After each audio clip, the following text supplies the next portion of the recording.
I want to welcome each and every one of you to the launch of the Sustainable and Child-Friendly Municipalities Initiative. This ceremony is being held in all 9 municipalities across Belize at the same time, involving young people from schools across the country, government officials, municipal leaders, and stakeholders to witness our signing of a commitment to dedicate and pledge ourselves to making our cities and our towns more child-friendly. I want to first apologize to you for 2 things. The first is that we have gathered all of you young people here to listen to a bunch of politicians talk. The second is that in many cases, I want you to recognize that we, your leaders, have failed to achieve the kind of social and developmental goals that we long for in our communities.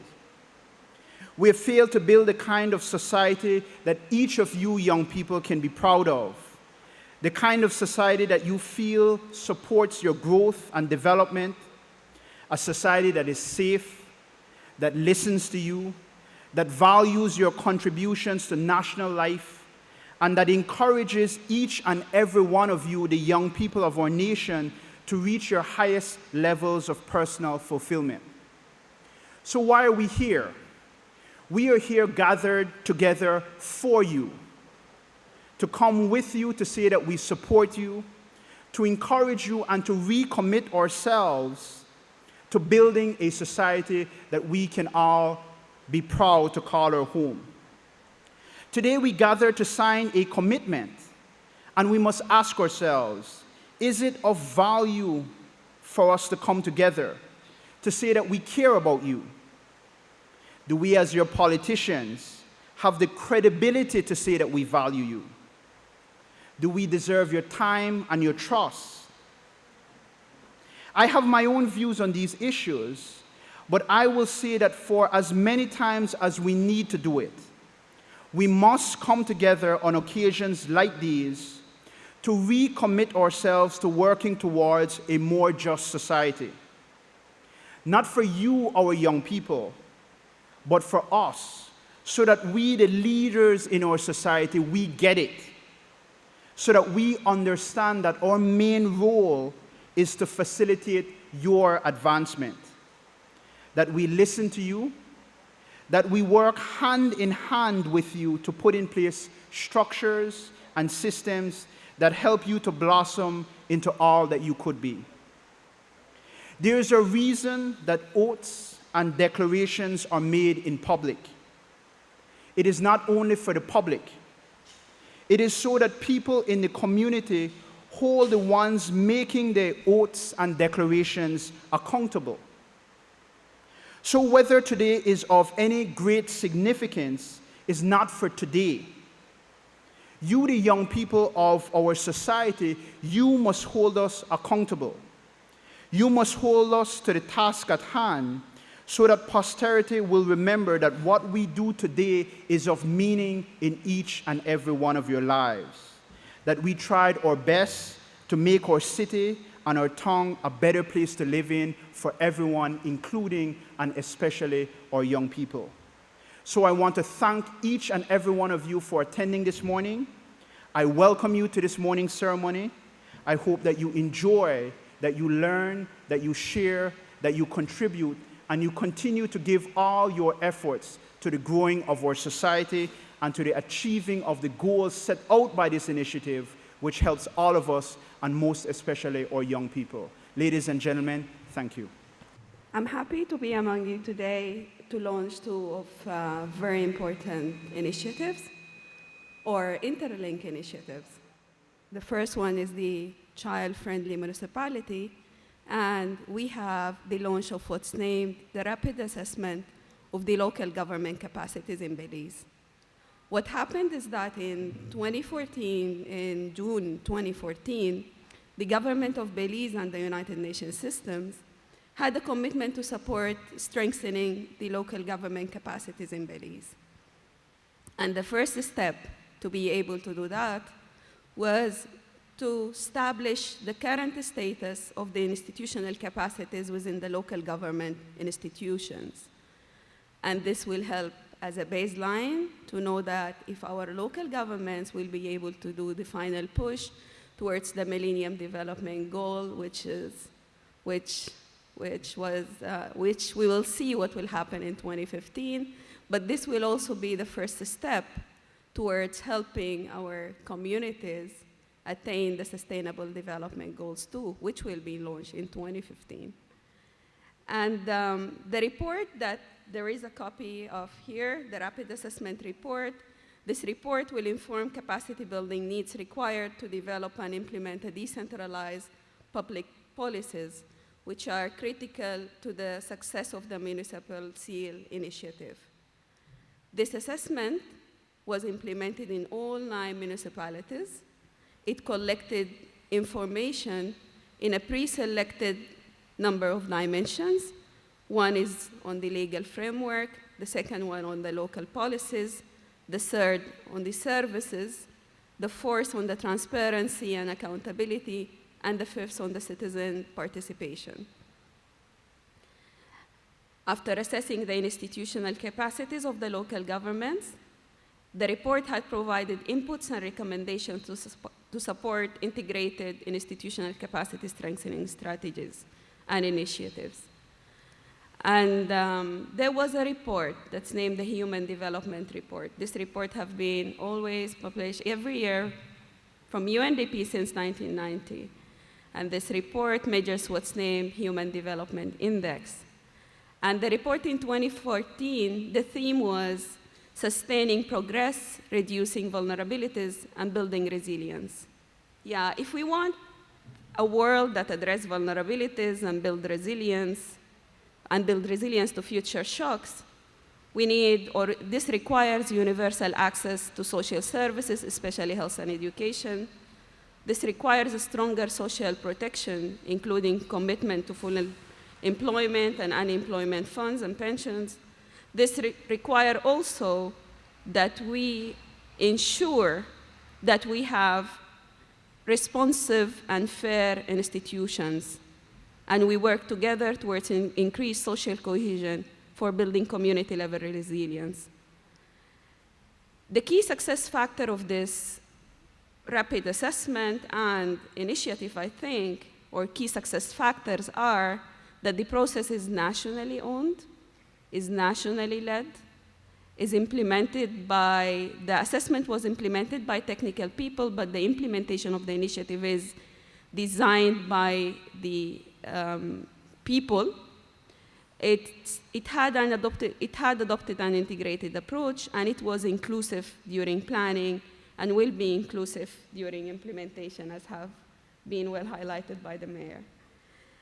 We are pleased to provide the findings of this rapid assessment and wish to express our gratitude to the 9 municipalities that contributed to the development of this report. Special thanks to Belize Mayors Association and all the mayors of Belize, to the Belize Chamber of Commerce and Industry, the members of Belize Youth Social Audit Network, and the members of Belize Youth Social Audit Network. Gratitude to the UNDP Regional Service Center for Latin America and Caribbean, colleagues in UNICEF Belize and UNDP Belize, and the Department of Local Government for leading and supporting. We especially acknowledge Honorable Godwin Hulse, Minister of Labor, Local Government, Rural Development, National Emergency Management, Immigration and Nationality for his support and commitment to the process. I thank you all, and thank you. Thanks. I wish to commend the mayors of the 9 municipalities and the Ministry of Labor, Local Government, Rural Development, National Emergency Management, and Immigration and Nationality for allowing the UN to go hand in hand in supporting your MDG achievements. So in April 2012, the government of Belize and the United Nations system in Belize signed the second UN Development Assistance Framework for the period 2013-2016. The priority areas for UN assistance and development cooperation include advancing human rights with equity, equality, and non-discrimination, promoting economic and social well-being, citizen security and justice, environmental and natural resource management, disaster risk reduction and climate change mainstreaming, as well as democratic governance. This initiative is a critical component towards creating an enabling environment for young Belizeans to realize their human rights and empowering them as citizens of Belize. While we celebrate our gains, we strive to ensure that those gains are not reversed in the areas of education, halting the spread of HIV/AIDS, TB and malaria, accessing clean drinking water, and proper sanitation and ensuring environmental sustainability. There is a clear recognition of the catalytic role of local governments in advancing human development needs of residents in urban centers as the key to MDG achievements and also beyond 2050. The commitment made today by the mayors is a step towards supporting and engaging in national policy dialogue.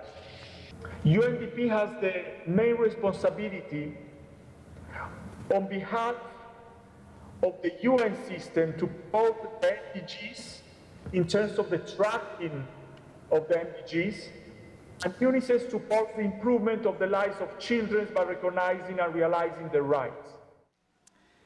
It is my great pleasure to be present here today for this very important event, a point where the mayors of all 9 municipalities unanimously and resolutely expressed their commitment to ensure that their municipalities will work diligently towards the ultimate goal of becoming certified child-friendly municipalities. The Sustainable Child-Friendly Municipalities is an initiative that is being implemented in several dozen countries and thousands of municipalities globally. This worldwide initiative has transformed into a movement and each year is gathering ever wider support from political leaders, civil society, organizations, and many other entities who are concerned with the well-being and rights of children. We are always asked what a child-friendly municipality is. Let me try to explain very briefly, I promise, what we mean with this term.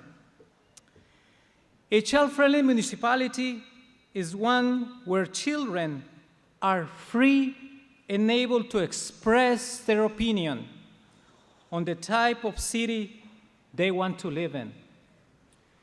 It is a city that ensures that all children, irrespective of their social, economic, or ethnic background, have equal rights and access to health, education, shelter, social protection, and social care. A child-friendly municipality is one where all children, boys and girls, have access to clean water and sanitation. They have access to green spaces to play and interact, live in a clean and unpolluted environment, and enjoy while participating in social and cultural events. Last but not least, a child-friendly municipality is a place where all children are free from violence, abuse, and exploitation. I'm saying this because it is important that we acknowledge that children-friendly municipalities are not only about infrastructure and parks, but it's also about attitudes, it is about social practices and social norms, and sometimes also need to be changed to ensure children grow up in a healthy and positive environment. You might also ask, how does one become a child-friendly municipality? Who bears the responsibility for making sure that municipalities are child-friendly? The answer to that question is rather simple. We all do. It's not a matter of authorities. It's a matter of all of us. Of course, it is important, in fact paramount, that local government facilitate this process by committing human and financial resources to the realization of this idea. But it is equally important for community leaders, civil society organizations, non-government organizations, schools, teachers, parents, and all of us together to support this process and do our part in promoting, protecting, and fulfilling the rights of children in Belize. On behalf of UNICEF Belize, I would like to thank national authorities, local authorities, for giving us the international cooperation, the opportunity to be part of these wonderful initiatives. Thank you so much. This child-friendly city thing is supposed to make you prepared to take up our roles. You are the future. The children of the world will run the world one of these days. The same way when we were children, now we are running the world in our own little sphere. The mayor in the city, I in one of the ministries, and other people in their respective capacities. But somebody has to help us to grow up. I had to be helped to grow up. I couldn't do it on my own. I couldn't feed myself. I couldn't find my own food. Can I just tell you about the poor little girl who was trying to find something to eat and he wound up dead? You can't find your own food. You have to be safe as you're going down the street. Predators are everywhere. I think it must be now many, many years since 5 little girls went missing. At 5, I think it was, or 6. Sad, we never found the predator. But that is the kind of thing we want to prevent. We want you to smile. We want you to enjoy BTL Park. We want you to go safe to school. Prime Minister mentioned a couple of days ago in a press conference that they will have safe zone in this area, which means that whatever resource your government has to put out, it will put out so that you can be a child and enjoy going to school and laugh and play and don't have to be looking over your shoulder and dodging and hiding. That's not what children should do. That's not what young people should do. You should be able to dance to your favorite tune and dress up, and you girls look in the mirror and put on all your makeup, and the men should be able to strut around and pretend they are men while they are still boys, and that's what young people do. And you have to do that in an environment that is safe. You have to do that in a place where you're comfortable. That's basically what the child-friendly municipalities aim to do. At the local level, the town councils and city councils will help central government to achieve this. But it goes beyond that.